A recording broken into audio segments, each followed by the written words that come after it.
Today I'm going to be discussing a few tips and tricks on working the patterns in the B bundle, namely working the stripes. So this is a finished sweater. This is the girl version, and you can see that it goes further down here than the male version of the sweater, which is right here. And you can see the difference. And this one is not finished. It doesn't have the loose ends woven in. So let's take a look at the difference.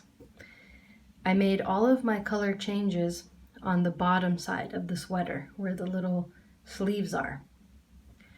And what I did is I made the color change here. I changed to, let's say, black, and then I knit however many rows I was going to knit, and then I ended it, but not right above it, but a little bit off on purpose. And so you can see that the finished stripes, this is where all my color changes were, but they look pretty even. They look pretty good. There's no jags, no strong jagged lines from changing colors. And of course on the right side, the back, which is the side everyone's going to see, the stripes are absolutely flawless. And they're exactly even, and there's no jags at all in any of the lines. So how did I accomplish this? Here I will show you on my unfinished sweater for the male version.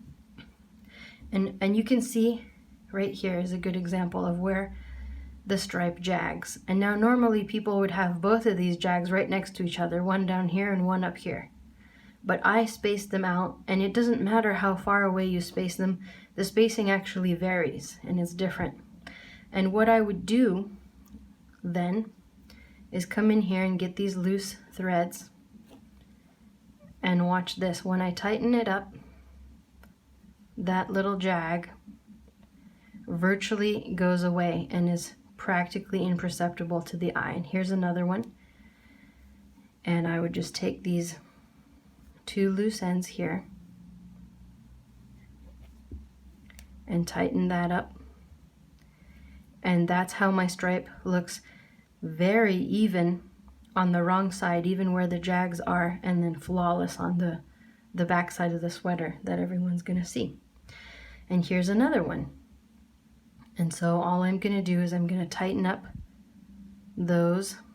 both of those loose ends. There's gonna be, because there's a color change, there's gonna be both a yellow and a black thread, and I just tighten them up before I weave in my loose ends. And it really makes a really big difference. Now, so you saw what I do. I showed you how I tighten them up. And then when I weave my tails in, I actually cross them like this. So I will weave my yellow loose end here up into the yellow, and my black will be woven down into the black. And I crisscross them like this to keep it nice and tight.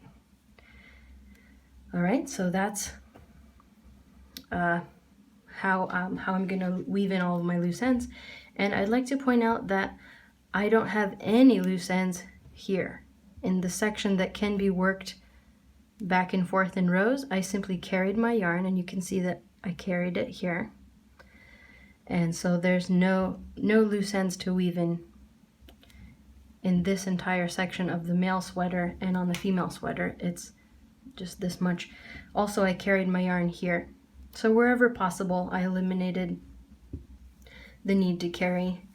And basically now I'm going to show you how I actually weave in my loose ends, because there's a little trick to it. And I actually use a felting needle. Let's see. Oh, sorry. Bumped my camera there. Let's see. Where are my loose ends? Yeah, see, I did all my color changes on the belly side of the sweater. So I have this snarl of loose ends to weave in. And so I go ahead and tighten those up, thread my needle, and I know I have a really weird needle today. Believe it or not, I lost all of my sewing needles for this task, and I'm down to this really weird guy here, so I think it'll still work. So like I said, I'm going to crisscross them, tighten them up real good, and then I'm going to go in and overlap it a little bit like that. And you know, I'm going to do my basic weaving in here where I follow the pattern in the knitted fabric. It's really challenging with this strange needle actually. And so I'm going to follow that.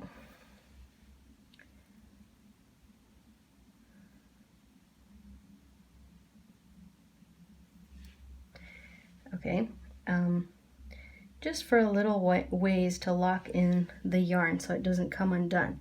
I'm going to show you my super sneaky little trick to keep the loose ends from coming undone, because it is a sweater for a dog and the dog is going to be rough on the sweater, and I want to make sure that the loose end never ever comes undone. Okay, so let's say that that's far enough. And what I'm going to do is I'm going to clip my loose end here. Clip it like this. And then I pull out my little foam block with my felting needle. And what I'm going to do is just slide a corner of the felting foam block inside the sweater. And I'm just going to felt this little loose end in place. Okay, just like that. Now it creates these little fuzzies. You can see those on the right side of the work. So then I just felt those fuzzies back to the wrong side. It's that easy. It still looks perfect on the right side. These little fuzzies here will just felt in as the dog wears the sweater. First time the dog wears the sweater, those will go away. And that loose end is not going anywhere ever. It's absolutely locked in forever into its place. And that's what I do with all of my loose ends on a dog sweater, especially because I don't want it to ever come undone. Now, one other thing that I wanted to cover was, because there's so many loose ends as is, I try to avoid creating new loose ends. And here I have knit the neck of the sweater, and I have here, you know, my final last loop. So what I'm going to do is actually give myself a good amount of yarn before I cut it. I'm going to leave an extra long loose end, and I'm going to pull that loose end through my last loop, just like that.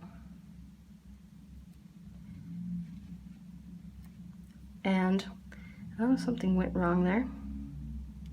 Caught a little snag. But anyway, what I'm going to be doing is actually using this as the sewing yarn when I fold my neckline in half and sew it down on the wrong side. I'm going to use this loose end as my yarn in order to avoid having yet another loose end or a couple of loose ends to work.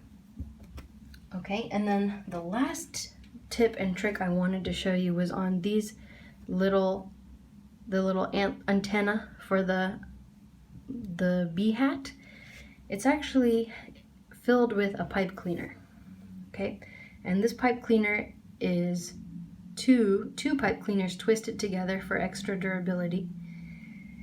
And so I knit the little casing, and then I bent over the tip of the pipe cleaners like this, and I used some scrap yarn, and I kind of put the scrap yarn here like this, and then I pressed the pipe cleaner closed, creating kind of sort of like a sewing needle effect. And then I thread that into I thread both loose ends into a needle like this, And then when I have my casing, I just pull it up through like this all the way through into the casing. Then I pull out my loose end and I have my pipe cleaner fully inside the casing, and I can clip it and finish it. And that's how I get the pipe cleaner inside such a tight little casing here. Also, I want to point out that it's really helpful to use black pipe cleaners because you can actually see a little bit of the bright purple color. This was my first one. And actually I couldn't find a black pipe cleaner, so I just used a permanent marker and just colored in a section of the pipe cleaners, and that's what you see here. And you can see the difference between having a black pipe cleaner in there and a purple one. You can kind of see the difference. Now, as you work these little antennae, and if they get really fuzzy on you, like if you agitate them a lot, they get really fuzzy, you can just simply roll them in your hands like this, and it felts all the little fuzzies away. And what you'll have is a beautifully finished looking little antenna just by getting the fuzzies away by felting it with heat and friction from your palms. There you go. So that's how you make those. I hope this video has been helpful. Check out my other videos for other tips and tricks on knitting. See you next time.